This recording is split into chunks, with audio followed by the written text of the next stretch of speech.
I've been swimming all of my life. I've always really loved the water. Water's always been a place where I can feel calm and centred, and it's been very positive for me since I was about 4 or 5.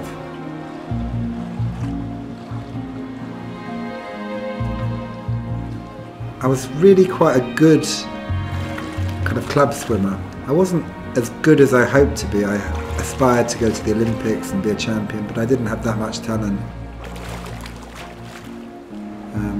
I developed some neck and back problems, and as a result of those neck and back problems, a friend of mine recommended that I took up the Alexander technique.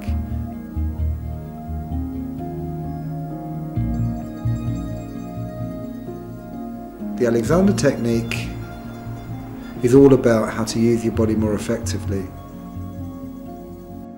Now you will see him turn and demonstrate his ability to squat.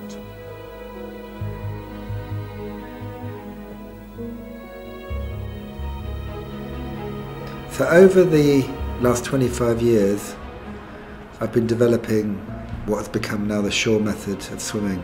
And the Shaw method applies Alexander principles to movement.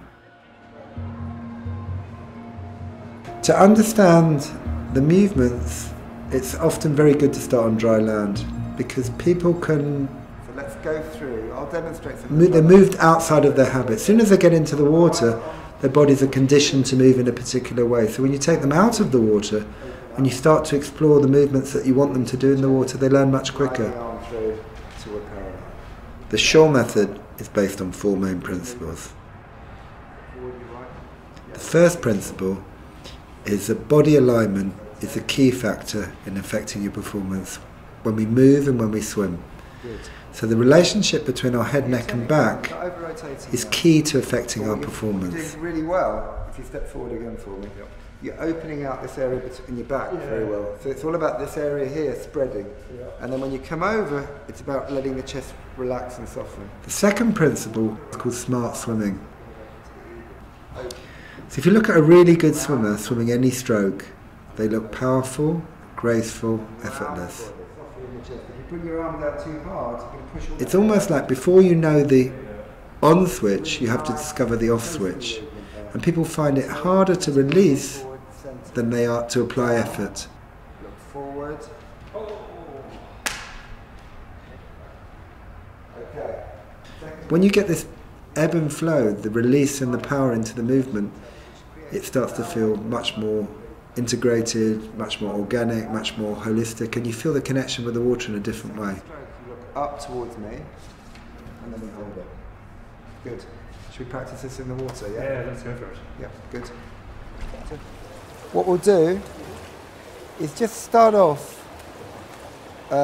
thinking about your alignment. The third principle is about respiration. Glide, stand, hold it for about 4 or 5 And the problem with most people in the way that they swim, they focus too much on breathing in and not enough on controlling the out-breath. So what we work on is focusing on the out-breath, allowing the in-breath to do itself.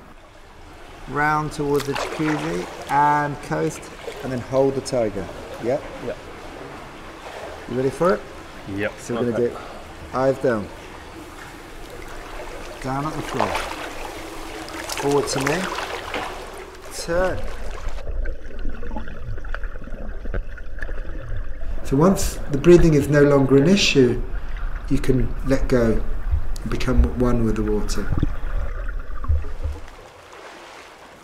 So from the Alexander technique, I'd learned that doing hands-on guidance, moving people in the water, significantly helped them release tension. And if I could help people release some of the tension, particularly in their neck and back, maybe they could move more easily.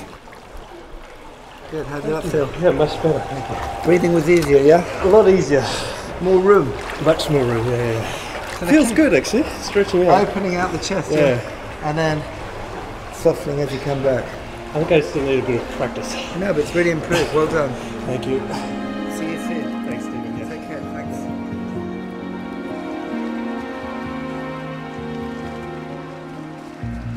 Several years ago, I met a woman called Mandy Hudson who had cerebral palsy. She was someone that was very comfortable in the water. She'd always been in the water, but she had a lot of restricted movement because of the cerebral palsy. As a result of applying this work, she was able to really develop a different connection with the water. I think swimming is pure pleasure. And so I think the reason why I've invested so much time, energy and even money even into this technique is because it builds on that pleasure.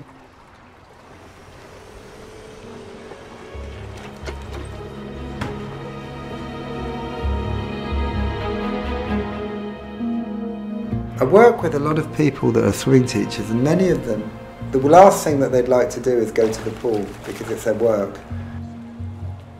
But for me, being in the water is very, very important. It gives me a sense of calmness, it revitalises me. So for me, swimming is almost like coming home.